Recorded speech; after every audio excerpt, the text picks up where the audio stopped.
స్వర్ణాంధ్ర స్వచ్ఛాంధ్ర. స్వర్ణాంధ్ర అనగానే ఏదో ఎక్కువ ఆదాయం రావాలి. నేను అందుకే చాలా స్పష్టంగా చెప్పాను. స్వర్ణాంధ్ర అంటే ఆదాయం పెరగాలి, ఆరోగ్యం బాగుండాలి, ఆనందంగా ఉండాలి, వెల్తీ హెల్తీ హ్యాపీ సొసైటీ కోసం మనం పనిచేస్తున్నాం. ఇది జరగాలంటే పర్యావరణాన్ని కాపాడుకోవాలి. పెద్ద ఎత్తున ఈరోజు నేను చూశాను ఒక స్టాల్ కూడా. ఇక్కడ మా మంత్రి నారాయణ గారు ఉన్నారు, ఉప ముఖ్యమంత్రి గారి దగ్గర 2 బాధ్యతలు ఉన్నాయి. ఒకటి మీరు చూస్తే ఎన్విరాన్మెంట్ ఫారెస్ట్ ఉంది. దీనివల్ల మనందరినీ ఆరోగ్యం కాపాడాలంటే ఫారెస్ట్ మినిస్టర్గా ఉప ముఖ్యమంత్రి గారు చాలా కీలకం అని చెప్పి కూడా నేను మీకు తెలియజేస్తున్నా. నా మనసుకు దగ్గరుండే సబ్జెక్టు పర్యావరణం, చెట్లు పెంచే కార్యక్రమం అని చెప్పి కూడా నేను మీకు తెలియజేస్తున్నాను. ఈరోజు ఇక్కడ ఒక విషయం ఆలోచిస్తే, నేను చిన్నప్పుడు హై స్కూల్కి పోయేవాడిని. మా ఊరి నుంచి 6 కిలోమీటర్లు నడవాలి, కొన్ని రోజులు సైకిల్లో పోయేవాడిని. మా ఊర్లో ఒక ఆయన సోషల్ యాక్టివిస్ట్ ఉండేవాడు, కేశవయ్య నాయుడు గారిని.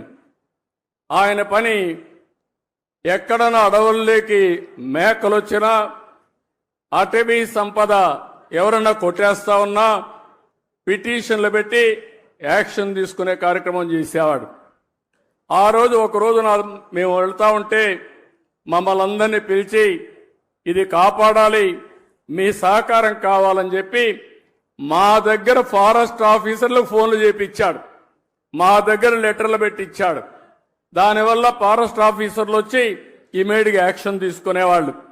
అంటే ఒక పర్యావరణాన్ని కాపాడడం కోసం విద్యార్థుల్లో స్ఫూర్తి నింపిన వ్యక్తి కేశవయ్య నాయుడు. అలాంటి వ్యక్తి ఇప్పుడు కూడా నాకు జ్ఞాపకం ఉంటాడని చెప్పి మీ అందరికీ తెలియజేస్తున్నా. మీలో కూడా గుర్తుపెట్టుకోవాలి, పిల్లలు బాగా చదువుతున్నారు, నాలెడ్జ్తో ముందుకు పోతున్నారు. భవిష్యత్ అంటే ఒక చదివే కాదు, నాలెడ్జే కాదు, మనం అన్ని రంగాల్లో అభివృద్ధి కావాల్సిన అవసరం ఉంది. ఈరోజు ప్లాస్టిక్ ఉంది, చాలా ప్రమాదకరం. నిన్నే మా కృష్ణయ్య గారు ఒక ఆర్టికల్ రాశాడు, చూశాను. అడవుల్లో ఉండే ఏనుగులు కూడా ప్లాస్టిక్ తిని చనిపోతే దాన్ని పోస్ట్ మార్టం చేసి కొన్ని కేజీలు ప్లాస్టిక్ పేరుకుపోయింది. అంటే ఎంత ప్రమాదం మీరు ఆలోచించండి. ఈరోజు మనం తినే తిండి కూడా ప్లాస్టిక్ అంతా ఉపయోగించిన తిండి మనం తింటున్నాం.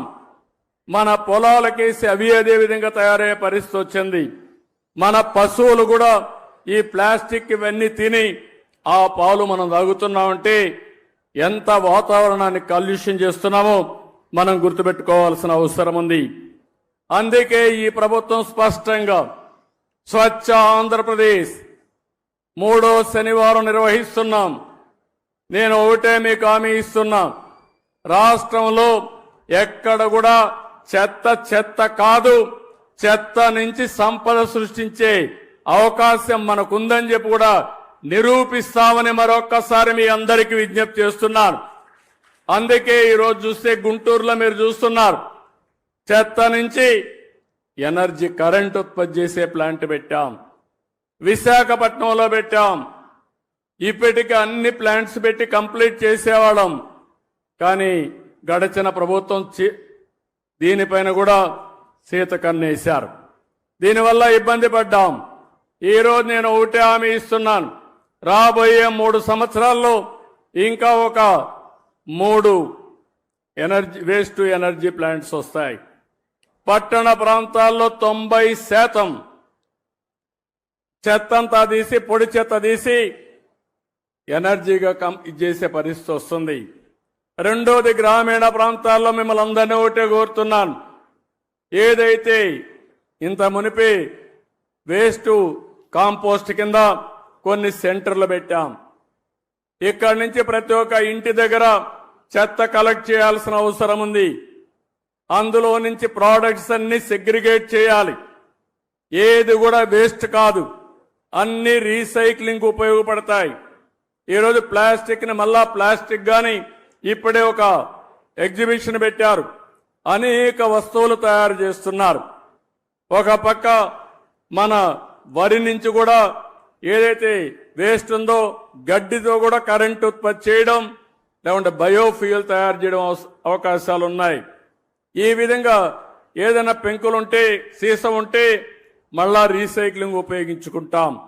ఈవన్ మన కార్లకు ఉపయోగపడే వేస్ట్ ఏదైనా ఉంటే అలాంటి వేస్ట్ కూడా ఇంజన్లు కానీ అవన్నీ రీసైక్లింగ్ ఉపయోగపడే పరిస్థితి వస్తుంది.